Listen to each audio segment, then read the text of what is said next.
क्या आप जानते हैं केदारनाथ को जागृत महादेव भी कहा जाता है? केदारनाथ को क्यों कहते हैं जागृत महादेव? क्या इसके पीछे कोई दैवीय घटना या सत्य कथा है? सवाल कई हैं और जवाब केवल एक सच्चे सेवक की सत्य कथा है। ये वाकया केदारनाथ धाम में हुआ था। केदारनाथ धाम के बारे में तो आप जानते ही होंगे, जहां देवों के देव महादेव का बहुत ही प्राचीन मंदिर है। ये मंदिर भोलेनाथ के ज्योतिर्लिंगों में से एक है। ज्योतिर्लिंग का अर्थ इस शिवलिंग में स्वयं शिव की ज्योति विद्यमान है। आज हम आपको बताएंगे कि केदारनाथ ज्योतिर्लिंग को जागृत महादेव क्यों कहते हैं। एक परम शिव भक्त के साथ घटित सच्ची घटना की पूरी कहानी आपको सुनाएंगे और अंत में आपको इस बात का उत्तर मिल जाएगा कि केदारनाथ जागृत महादेव क्यों है। बहुत समय पहले की बात है, जब हमारे देश में बस, ट्रेन जैसी अच्छी सुविधाएं उपलब्ध नहीं थी। अगर किसी को सफर करना होता था तो धनवान लोग बैलगाड़ी, घोड़े का सहारा लेते थे, लेकिन गरीब लोगों के लिए पैदल यात्रा करना ही एकमात्र उपाय था। उसी समय एक निर्धन शिव भक्त ने भगवान केदारनाथ ज्योतिर्लिंग के दर्शन करने का प्रण लिया और पैदल यात्रा आरंभ कर दी। रास्ते में लोगों से पूछ कर केदारनाथ धाम की ओर बढ़ने लगे। मन में शिव दर्शन की इच्छा लिए वो हमेशा शिव का ही स्मरण करते रहते थे। उनके घर से केदारनाथ धाम काफी दूर था।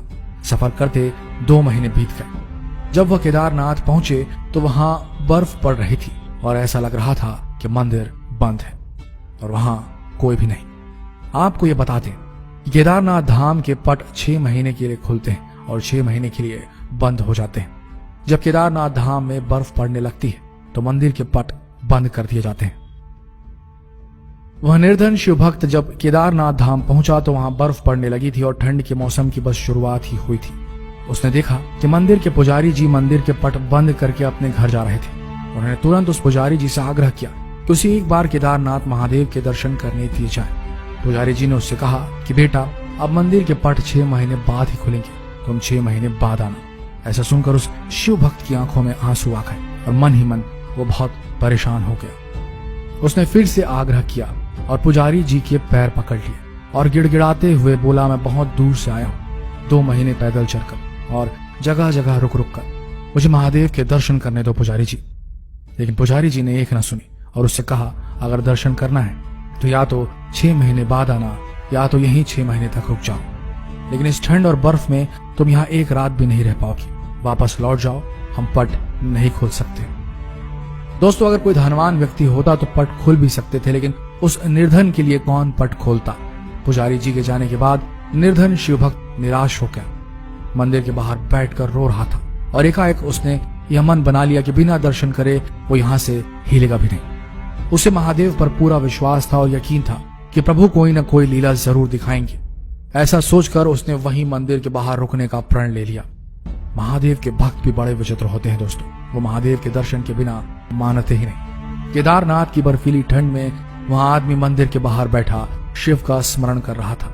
रात होते ही ठंड बढ़ गई और अब उस जगह पर किसी मनुष्य के लिए एक पल रहना भी कठिन होता, लेकिन वो बैठा रहा। रात में अघोरी बाबा समान एक आदमी उसके पास आया और उसको खाने के लिए खाना दिया और आग भी जलाई। उस अघोरी बाबा ने निर्धन शिव भक्त से कहा कि तुम थक गए होगे, एक काम करो, मेरे पास थोड़ा खाना है, उसे खाकर आराम कर लो, मैं आग लगाए देता हूँ। शिव भक्त सच में बहुत थक चुका था और परेशान था और बहुत भूखा भी था। उसने खाना खाया और आग की गर्माहट में उसकी नींद लग गई। दूसरी सुबह जब उसकी नींद खुली तो वह अघोरी बाबा वहां नहीं थे और बर्फ भी साफ हो चुकी थी।